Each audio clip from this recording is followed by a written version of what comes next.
어느 70대 어르신의 말씀이 많은 이들의 공감을 얻었습니다. 피를 나눈 부모 형제라도 돈 앞에서는 원수가 될 수 있습니다. 아무리 많은 재산이라도 자식들에게 물려주려고 서두르지 말고 미리 상속하지 마세요. 자식이라도 평생 부모가 책임지고 먹여 살려야 한다는 부담감이나 많은 재산을 남겨줘야 한다는 의무감을 가질 필요는 없습니다. 부모의 역할은 자식이 독립적으로 자신의 삶을 살아갈 수 있도록 돕는 데까지입니다. 자식의 삶을 부모가 대신 살아줄 수 없듯이 자식의 경제적 문제나 생활의 모든 어려움을 부모가 끝까지 책임지려는 태도는 스스로를 지나치게 희생시키는 결과를 초래할 수 있습니다. 오히려 이러한 의무감을 내려놓고 자식에게 독립의 중요성을 알려주는 것이 자식을 위한 진정한 배려입니다. 자식에게 재산을 물려줘야 한다는 강박관념에서 벗어나 부모 자신의 행복을 위해 재산을 사용하는 것이 더 현명한 선택일 수 있습니다. 부모의 행복하고 독립적인 삶은 자식에게도 긍정적인 본보기가 되며 자식이 스스로의 삶을 개척할 용기를 줄 수 있습니다. 자식이 어려움을 겪고 있을 때 돕고 싶은 마음은 자연스럽지만 그 모든 문제를 부모가 대신 해결하려고 하면 자식의 자립을 방해하는 결과를 가져올 수 있습니다. 부모와 자식은 서로 의지하기보다는 각자의 삶을 존중하며 살아가는 것이 더 건강하고 올바른 관계입니다. 부모가 자신을 위한 삶을 살 때 자식도 진정으로 자신의 삶을 살아갈 수 있습니다. 그렇다면 인생의 황혼기에 남편도 자녀도 아닌 다른 든든한 의지처는 무엇일까요? 오늘은 노년을 더욱 행복하게 만들어줄 인생의 버팀목 5가지를 하나씩 살펴보려 합니다. 중년의 삶을 더 풍성하게, 지혜 그리고 행복입니다. 구독, 좋아요, 알림 설정은 큰 힘이 됩니다. 첫 번째, 자식이 아닌 요양보호사의 돌봄을 받는 것을 선택하라. 나이가 들수록 누구나 자신의 삶과 죽음을 깊이 생각하게 됩니다. 영원히 살 수 없다는 사실을 깨닫는 순간, 언젠가 타인의 도움이 필요할 때가 올 것임을 자연스럽게 받아들이게 됩니다. 많은 사람들은 이때 생면부지의 타인보다는 오랜 시간 함께한 자식이 자신을 돌봐주기를 기대하지만 현실은 기대만큼 이상적이지 않을 수 있습니다. 자식이 부모를 돌보는 일이 언제나 따뜻하고 아름다운 결말로 이어지는 것은 아니니까요. 일부 부모들은 불안한 마음에 자식에게 자신의 재산을 미리 상속하거나 임종까지 자신을 부양할 경우 모든 유산을 물려주겠다는 조건을 걸기도 합니다. 하지만 자식이 부모를 돌보는 이유는 재산 때문이 아니라 진정한 효심과 가족애에서 비롯되어야 하지만 현실적으로도 형제자매 간에 유산을 둘러싼 분쟁이 발생하여 법적 다툼으로 번지는 사례는 흔합니다. 이러한 상황은 가족 간의 관계를 더 이상 돌이킬 수 없을 만큼 훼손시키는 결과를 초래합니다. 따라서 노후를 준비하면서 자식에게 자신의 부양을 기대하거나 재산을 물려주겠다는 생각은 과감히 접어야 합니다. 대신 자신의 재산을 활용하여 전일제 요양보호사를 고용하는 편이 더 나은 선택이 될 수 있습니다. 각자의 재산 상황에 따라 다르겠지만 자식에게 남길 유산이 있을 정도라면 전문 요양보호사의 서비스를 받으며 그 대가를 지급하는 것이 부모와 자식 모두에게 더 합리적이고 현실적인 방법이 될 수 있습니다. 자식에게 보살핌을 기대하며 재산을 물려줄 계획을 세우는 대신 스스로 자신의 노년을 책임지고 관리하는 방법을 고민해야 합니다. 현대 사회에서는 수명이 늘어나면서 배우자와 사별하거나 이혼하여 혼자가 되는 경우가 늘어나고 있습니다. 하지만 이는 끝이 아니라 새로운 시작의 기회일 수 있습니다. 뒤늦게라도 새로운 인연을 만나 행복한 삶을 추구하는 것은 충분히 가능한 일이 되었습니다. 시대와 문화가 바뀌면서 젊은 세대도 부모가 새로운 사랑을 찾아가는 모습을 기쁜 마음으로 축복해 주는 경우가 많아지고 있습니다. 그러나 부모가 큰 재산을 보유하고 있는 경우 상황은 달라질 수 있습니다. 자식들이 부모의 새로운 배우자를 보고 재산을 노린 사람이라며 의심하거나 재혼으로 인해 불행해질 것을 우려하여 반대하는 일도 종종 일어나기도 합니다. 이러한 자식들의 반대로 인해 부모가 새로운 사랑을 포기하는 경우도 적지 않다. 부모가 행복하게 새로운 인생을 시작하고자 해도 자식들의 지나친 간섭과 반대로 인해 결국 꿈을 접고 맙니다.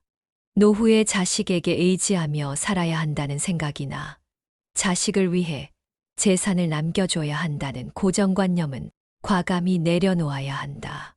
부모와 자식은 서로 독립된 인격체로서 각자의 인생을 선택하고 서로의 자율성을 인정해 주는 것이 더욱 건강하고 바람직한 가족 관계로 이어질 것입니다. 죽을 때까지 자식과 함께 살겠다는 생각보다는 스스로의 삶을 돌보고 자신의 행복을 위해 필요한 선택을 하며 살아가는 것이 인생의 말년을 더욱 풍요롭게 만들어줄 것입니다. 두 번째, 혼자 지내는 힘을 길러라. 80 전까지는 배우자와 따로 시간을 보내며 각자의 삶을 충분히 즐기는 힘을 길러야 합니다. 흔히 부부라면 모든 것을 함께해야 한다고 생각하기 쉽지만 꼭 그렇지는 않습니다.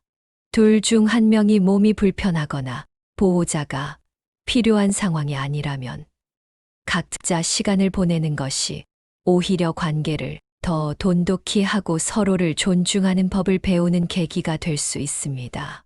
이를 위해 가장 간단한 방법은 따로 여행을 떠나보는 것입니다. 예를 들어 남편은 역사를 좋아해서 오래된 문화유산을 탐방하거나 고궁을 방문하고 싶어 하지만 아내는 그러한 장소에 전혀 흥미가 없을 수 있습니다. 아내는 오히려 화려한 자연경관이 있는 휴양지에서 친구들과 함께 사진을 찍거나 맛있는 음식을 즐기는 시간을 보내고 싶어 할 수도 있습니다. 이 경우 억지로 상대방의 계획에 맞추어 다니며 스트레스를 받을 필요가 없습니다. 남편은 자신이 원하는 대로 유적지를 탐방하고 아내는 자신의 방식으로 즐길 수 있는 여행을 하면 됩니다. 이런 식으로 각자 시간을 보내면 스트레스 없이 자유롭게 휴식을 취할 수 있게 됩니다. 또 다른 예로는 남편은 낚시를 좋아해 바다로 낚시 여행을 떠나고 싶어 하지만 아내는 낚시에 전혀 흥미를 느끼지 않고 오히려 요가나 명상 같은 활동을 통해 휴식을 취하고 싶어 한다면 각자 원하는 활동을 하면 됩니다. 남편은 낚시를 즐기며 자연 속에서 힐링하고 아내는 명상 리트릿 프로그램에 참여해 자신의 마음을 돌보는 시간을 가질 수 있습니다. 이렇게 서로의 취향을 존중하면서도 각자 하고 싶은 활동을 할 때 부부는 자신만의 시간을 충분히 보내며 관계를 더 건강하게 유지할 수 있게 됩니다. 여행뿐 아니라 일상적인 여가 생활에서도 독립적으로 활동하는 연습이 중요합니다. 예를 들어 남편은 박진감 넘치는 액션 영화를 좋아하고 아내는 잔잔한 로맨스 영화를 선호한다면 영화관에 함께 가더라도 각자 보고 싶은 영화를 보고 끝난 뒤 다시 만나 저녁 식사를 하며 감상평을 나누는 식으로 시간을 보낼 수도 있겠지요. 이런 방식은 서로의 취향을 존중할 뿐만 아니라 대화의 주제를 다양하게 만들어 줍니다. 혼자 시간을 보내는 연습은 소소한 일상에서도 가능하다. 예를 들어 남편은 아침 일찍 산책을 즐기고 아내는 조용히 차를 마시며 독서를 하는 시간을 가질 수 있습니다. 이처럼 각자 원하는 방식으로 하루의 시작을 준비하면 서로에게 간섭하지 않고도 자신의 시간을 온전히 누릴 수 있겠지요. 또한 아내는 주말마다 취미로 꽃꽂이나 그림 그리기 수업에 참여하고 남편은 골프를 치거나 운동을 즐기는 등 각자 좋아하는 취미 활동을 하는 것도 좋은 방법입니다. 혼자 시간을 보내는 것이 처음에는 어색하고 외로울 수 있지만 익숙해지면 오히려 자신의 시간을 온전히 즐기고 만족감을 느낄 수 있게 됩니다. 혼자 카페에 가서 조용히 책을 읽거나 혼자서도 갈 수 있는 공연이나 전시회를 방문하는 연습을 하면 점차 혼자 지내는 시간이 자연스럽게 느껴질 것입니다. 이런 독립적인 생활 방식을 통해 서로에게 과도하게 기대거나 의지하지 않게 되며 오히려 더 성숙한 관계를 유지할 수 있게 됩니다. 이렇게 각자 시간을 충분히 누리다 보면 나이가 들어 기력이 약해지고 자연스럽게 서로의 도움이 필요할 때 다시 가까워지며 진정한 동반자가 될 수 있을 것입니다. 인생의 황혼기에 서로 짐이 되지 않고 각자의 삶을 존중하며 건강한 관계를 유지하는 것이야말로 행복한 노년을 만들어가는 첫걸음입니다. 세 번째, 돈은 살아있는 나를 위해 지금 써라. 재산은 살아있는 동안 자신의 행복과 필요를 위해 사용해야 합니다. 유산을 남기겠다는 생각은 오히려 가족 간 갈등과 불행을 초래할 수 있습니다. 흔히 뉴스와 기사를 보면 부모가 돌아가신 후 남겨진 유산을 두고 자식들이 법정에서 다투거나 심각한 갈등을 겪는 사례가 자주 보도됩니다. 돈이 가족 간의 관계를 갈라놓고 불행을 초래하는 경우는 셀 수 없이 많은 경우를 봅니다. 부모는 자식이 더 편안하게 살길 바라며 재산을 남기지만 사후의 일은 부모의 뜻대로 되지 않는 경우가 대부분입니다. 예를 들어 부모가 자신의 장례를 성대히 치르거나 묘소를 정성스럽게 꾸며 오랜 기억으로 남고자 재산을 남겼다고 가정해 봅시다. 그러나 시간이 지나면 그 뜻은 점점 잊히고 묘소는 관리되지 않아 무연고 묘지로 전락할 가능성이 높습니다. 일본처럼 저출산 사회에서는 세대를 거듭할수록 후손이 줄어들고 지금의 자손들이 그 묘지를 돌볼 것이라는 보장은 없게 됩니다. 결국 큰 돈을 들여 묘소를 꾸미는 것은 합리적이지 않을 수 있습니다. 노년층이 절약하며 재산을 남기는 이유 중 하나는 자식의 미래를 위해서다 라고도 합니다. 예를 들어 자식이 경제적으로 어려움을 겪고 있다면 부모가 유산을 남겨 조금이나마 도움을 주고 싶어 하는 것이 일반적입니다. 하지만 요즘은 자식이 부모의 재산을 당연히 자신의 것처럼 여기는 경우가 많습니다. 심지어 부모의 생활에 간섭하거나 재산이 줄어들 것을 걱정해 부모의 재혼이나 이혼을 반대하는 사례도 적지 않다. 이러한 모습은 부모의 삶을 억압하고 노년을 불행하게 만드는 결과를 초래합니다.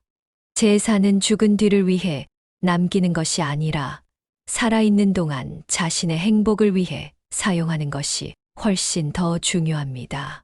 예를 들어 건강을 위해 좋은 의료 서비스를 이용하거나 하고 싶었던 취미를 배우는데 투자하거나 세상 여러 곳을 여행하며 경험을 쌓는데 돈을 쓰는 것이 더 현명한 선택일 수 있습니다. 이런 방식은 단순히 돈을 쓰는 것이 아니라 자신의 삶의 질을 높이고 남은 시간을 더욱 충만하게 만드는 일이 될 수 있습니다. 한 가지 예로 평생 해외여행을 꿈꿨던 사람이 재산을 아껴두느라 실행에 옮기지 못하고 결국 병을 얻어 병상에서 후회하는 경우를 본 적이 있습니다. 남은 재산 중 일부를 사용해 꿈꿔왔던 유럽 여행을 떠나고 피렌체의 미술관에서 감동을 느끼며 정말로 살아있음을 체험한다면 그 돈은 단순한 소비가 아닌 자신을 위한 투자입니다. 결국 재산은 자신을 위해 쓰는 것이 가장 현명한 선택입니다. 예를 들어 죽기 전에 꼭 해보고 싶었던 일 리스트를 작성하고 이를 실행하기 위해 돈을 사용하는 것이 삶을 더욱 의미 있게 만드는 길이 될 수 있습니다. 이런 방식은 살아있는 동안 삶을 풍요롭게 하고 자식들과도 건강하고 평화로운 관계를 유지하는 데 기여할 것입니다. 재산을 남기기 위해 있는 것이 아니라 자신의 행복을 위해 쓰기 위해 존재한다는 사실을 잊지 말고 지금 이 순간부터 자신에게 투자하십시오. 네 번째, 나만의 취미를 만들어라. 취미와 덕질에는 나이와 성별의 제한이 없습니다. 나이가 들어감에 따라 많은 사람이 무언가에 대한 열정을 잃어버리거나 새로운 즐거움을 찾는 데 주저하게 됩니다. 하지만 취미는 일상 속에서 활력소를 제공하며 삶에 새로운 의미를 부여하는 중요한 요소입니다. 특히 노년에는 취미가 단순한 여가 활동을 넘어 건강한 정신 상태와 신체적 활력을 유지하는 데 필수적인 역할을 합니다. 취미를 통해 얻는 즐거움과 만족감은 스트레스를 해소하고 자신감을 높이며 나이가 들어도 삶이 지루하지 않도록 만들어주는 보물과도 같은 것입니다. 남성과 여성은 각자 다른 방식으로 취미를 즐길 수 있습니다. 예를 들어 남성은 운동, 등산, 골프, 낚시와 같은 신체 활동적인 취미를 선호하는 경우가 많으며 주말마다 산에 오르며 자연과 교감하고 친구들과 골프 라운딩을 하거나 낚시터에서 시간을 보내는 것은 스트레스 해소와 동시에 신체 건강에도 큰 도움이 됩니다. 특히 요즘에는 중년에도 스포츠카를 구매해 드라이브를 즐기는 것도 자주 선택하는 취미 중 하나가 되었습니다. 이러한 활동은 남성 호르몬인 테스토스테론의 분비를 촉진하는 데도 효과적입니다. 테스토스테론은 근육량 유지와 신체적 활력을 높이는 데 중요한 역할을 하며 부족할 경우 근감소증이나 기력 저하, 기억력 감퇴와 같은 부작용을 초래할 수 있습니다. 따라서 운동이나 신체적인 취미를 유지하는 것은 남성의 건강한 노후를 위해 필수적이 되었습니다. 반면 여성은 예술적이거나 감정적인 취미를 더 선호하는 경향이 있습니다. 예를 들어 꽃꽂이, 캘리그라피, 그림 그리기와 같은 예술적 활동이나 요가와 명상을 통해 마음의 평화를 찾는 활동이 많습니다. 최근에는 중년 여성을 겨냥한 로맨스 드라마, 소설, 영화 등 콘텐츠가 다양하게 제작되고 있으며 이러한 작품을 감상하며 간접적인 즐거움을 느끼는 중년 여성들이 늘고 있습니다. 좋아하는 배우가 출연하는 영화를 보거나 연극이나 뮤지컬을 관람하는 것은 일상의 활력을 더하는데 효과적입니다. 활력소로 요즘 뜨고 있는 팬 활동과 덕질이 새로운 취미 생활로 자리 잡고 있습니다. 최근 중년 여성들 사이에서 아이돌 가수나 배우를 응원하는 팬 활동이 인기를 끌고 있습니다. 예를 들어 50대의 주부가 아이돌 가수의 팬클럽에 가입해 콘서트를 다니고 팬들과 함께 모임을 가지며 교류하는 사례가 많아지고 있습니다. 이런 활동은 단순히 누군가를 응원하는 것을 넘어 새로운 친구를 사귀고 공통된 관심사를 나누며 소속감을 느끼는 계기를 제공하고 있습니다. 또 다른 사례로 한 60대 여성은 좋아하는 배우의 연극을 관람하며 전국적으로 다니기 시작했는데 그녀는 같은 배우를 좋아하는 팬들과 친구가 되어 함께 여행도 하고 팬 미팅에서 이야기를 나누며 중년의 즐거움을 만끽하고 있습니다. 이러한 활동은 갱년기로 인한 우울감을 줄이고 호르몬 균형을 잡아주는 데도 효과적입니다. 취미는 새로운 인간관계를 형성하는 데 중요한 역할을 합니다. 예를 들어 미술을 좋아하는 사람이 지역 커뮤니티에 그림 동호회에 참여하거나 요리를 좋아하는 사람이 쿠킹 클래스를 통해 친구를 사귀는 것은 단순한 취미를 넘어선 사회적 연결의 기회를 제공하기도 합니다.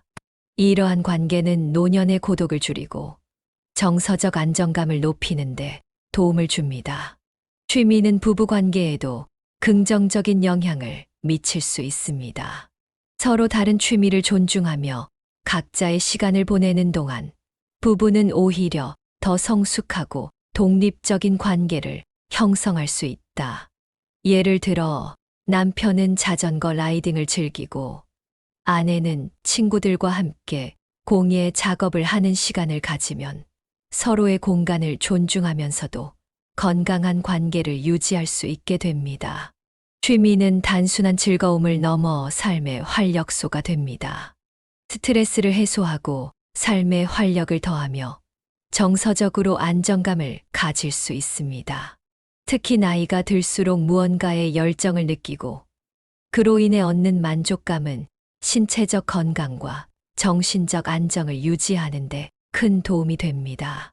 좋아하는 취미를 통해 새로운 사람을 만나고 소속감을 느끼며 자신이 여전히 사회적 연결망 속에 있음을 실감하는 것은 나이가 들수록 더 중요해집니다. 취미는 단순한 여가 활동을 넘어 건강하고 풍요로운 삶을 위한 필수적인 요소다. 자신에게 맞는 취미를 찾고 나이에 얽매이지 말고 열정적으로 즐기십시오. 그 열정이 당신의 삶을 더욱 풍요롭고 의미 있게 만들어줄 것입니다. 나만의 취미를 통해 삶의 새로운 즐거움을 발견하고 활기찬 노후를 만들어 보세요. 5번째, 부부 사이의 규칙을 만들어라. 결혼 생활은 오랜 시간 함께하며 사랑과 신뢰를 쌓아가는 여정입니다. 그러나 그 여정 속에서 때로는 서로의 다른 생활 방식과 습관이 부딪히며 갈등을 빚기도 합니다. 특히 나이가 들어 60대 이후에 접어들면 부부는 새로운 환경과 변화된 생활 패턴 속에서 다시 관계를 조율해야 할 필요성을 느끼게 됩니다. 이러한 시기에 규칙을 세우는 것은 서로를 더 잘 이해하고 존중하며 건강한 거리를 유지하는 데 중요한 역할을 합니다. 부부 사이에 규칙을 만든다는 것은 단순히 생활의 편의를 위해서가 아닙니다. 이는 서로의 독립성을 존중하면서도 함께 살아가는 파트너로서의 관계를 재확인하는 과정입니다. 예를 들어 한 사람이 모든 집안일을 떠맡고 있다면 그것은 어느 순간 갈등으로 이어질 수 있습니다.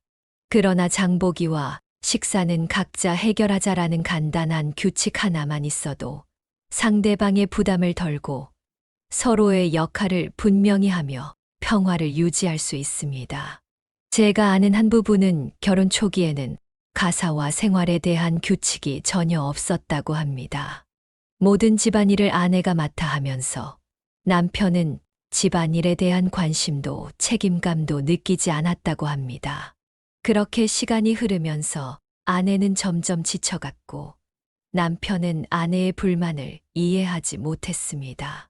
결국 이 부부는 부부 상담을 받으면서 생활 방식을 바꾸기 시작했습니다.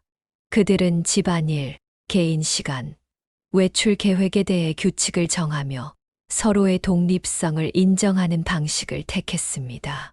이 작은 변화가 그들의 관계를 더 건강하고 행복하게 만들었다고 합니다. 규칙을 만든다는 것은 서로가 조금 더 자유롭고 여유로운 삶을 누릴 수 있게 하는 배려이기도 합니다.